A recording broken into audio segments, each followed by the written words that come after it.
قابل احترام سماورونو پدې ورځو کې مسلمانانو باندې غټه پریسا هغه قرباني را روانه ده.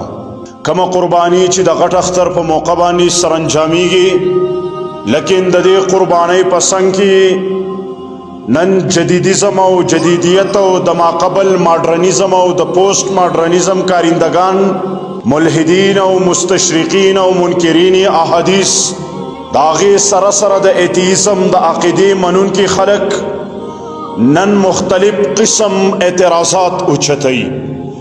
یو اعتراض دا اوچتای چې قربانی دا پسول خرچی دا، لیکن یاد ساتي ورونو قربانی در رب د طرف نه حکم دی، در رب د طرف نه اعلان دی مسلمانانو ته. مسلمانان قربانی پاغا سیمت او سرشاری سره کوي. کما قربانی چې او یا زره انبیاء کړی دا، کما قربانی چې 1,50,000 صحابه کړی دا، په کما قربانی کې چې اعلان د شجاعت، اعلان د بهادرۍ، اعلان د وینې د تویولو دا موجود دی. دویم اعتراض دا کوي دی وی قربانی نسل کشیدا، لیکن تاسو قتل ورونو هغه مردار زناور لکه سپی شو، چیندخان شو، مګی شوي، داغه سره شادوغان شو، خنزیران شو، په یو وخت باندې وو اتا ته بچی راوړي، لس بچی راوړي، لیکن داغه نسل په دنیا کې معدوم دی. کله چې مونږ قربانی کوو هر کال په کروڑونو باندې ساروی علالو، دغه د کروڑونو ساروی نن په دنیا کې دومره زیات دي چې را روان کال لبا د دینم زیات وي. دا قانون در رب دی. ځکه قرآن کې الله وایي وما انفقتم من شيء فهو يخلفه. دریم نمبر اعتراض دا کوي دومره پیسې تاسو لګوي، دا پیسې چرته د رپای عامه په کارونو کې ولې نه لګوي. لیکن اسلام هغه ثابته حیات دی، هغه د معیشت نظام دی کم چې د عامو کارونو د پاره صدقات، زکات، عشر، کفارات، نظر، میراث، هدایا او مختلف صورتونه مقرر کړلي.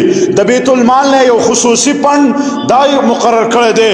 لیکن ورونو عزتمندو دغه ظالمانو ملحدینو چرته په دې سیس باندې اعتراض ونکو چې سیګریټ نوشي، تمباکو خوري، شراب، فحش فلمونه، فحش پروګرامونه، ډرګ، شیشه، داغه سره رقص، انټرنیټ، ویډیو گیمونه، آتش بازی، بیوټي پالری، داغه سره سره په کال په اول کې نیو ایئر نایټ شو، ویلنټاین ډے، بسمت، مختلف بدعات چې کوم دی دا سر ترسيږي، مختلف رسمونه دا سر ترسيږي. په دغه اعتراض ونکو، په دغه باندې خوله ونه چلوله، په دغه باندې ونه ویل چې دغه پیسې دی راواغستې شي د انسانیت په خدمت کې دی ولګولې شي. بیا بل خبره دا ورونو دیو دا اعتراض کوي چې هر کال دومره په کروڑونو زناور علالول دا په معیشت باندې اثر کوي، دا معیشت تباہ کوي. لیکن ورونو عزتمندو کله چې غټ اختر راشي، کله چې موقع د حج راشي، بیا د معیشت پایا دا نورم تاوشي، بیا کاروبارونه نورم خشي. یو د قربانۍ په ساروي کې الله رب العزت د لسو کسانو رزق لیکلې، د ټولو نه اول کم تاجر چې دی ته ودرېږي د بچو رزق الله دی کې لیکلې دی. بیا چې کم کس نه اخلي، کم کس خرڅي، دا غیر رزقم الله په دې کې لیکلې دی. دریم نمبر تاجر چې کله زی د ځان سره مزدوران بوزي، دغه مزدور رزقم الله په دې کې لیکلې دی. سلورم کم گاړی چې بوزي دغه گاڑی والا رزقم الله په دې کې لیکلې.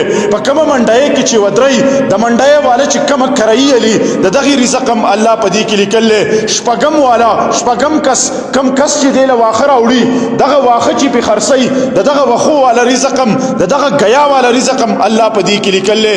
دا غي سره وم نمبر کم کس چې دا سروي والی کور ته راولي دغه کس ولا قصابی راولي دغه قصابی رزقم پکې الله لیکلې. بیا چې کله دا کس دا قرباني وکي دغه درې ځکه غریبانو لمور کی، خپلوانو لمور کی، یتیمانو لمور کی، دوستانو باندې اوخري تقسیم هم کی، مظلومانو ته مور کی، قیدیانو ته مور کی، دغه ټول رزق پکې الله لیکلې دی. دا غي نه رستا عزتمندو کله چې د دې د اخر کې لسم نمبر د دې دا سرمن خرسيږي، د دې دا کال خرسيږي، دغه کال مجاهدینو ته میلاو شي، مدارسو ته میلاو شي، یتیمانو ته میلاو شي، دا غي رزق هم پکې الله لیکلې. یعنی مقصد دار په یو سروي سړی د قربانۍ کی الله د لس کسانو رزق دالی کله دیو ته میلاو شي. پنځم نمبر دیو دا خبره کوي چې د دې قتل د سارو دا درندگی دا سپاکیت ده. لیکن ورونو عزتمندو دا ازم ملحدینو ته صدا خبره کوم چې کچرته دا درندگی دا سپاکیتی بیا تاسو ولی جراثیم کش دوایان استعمالوي. بیا په یو کال کې د فصلونو کې تاسو دنیا سناور داولی وچنی.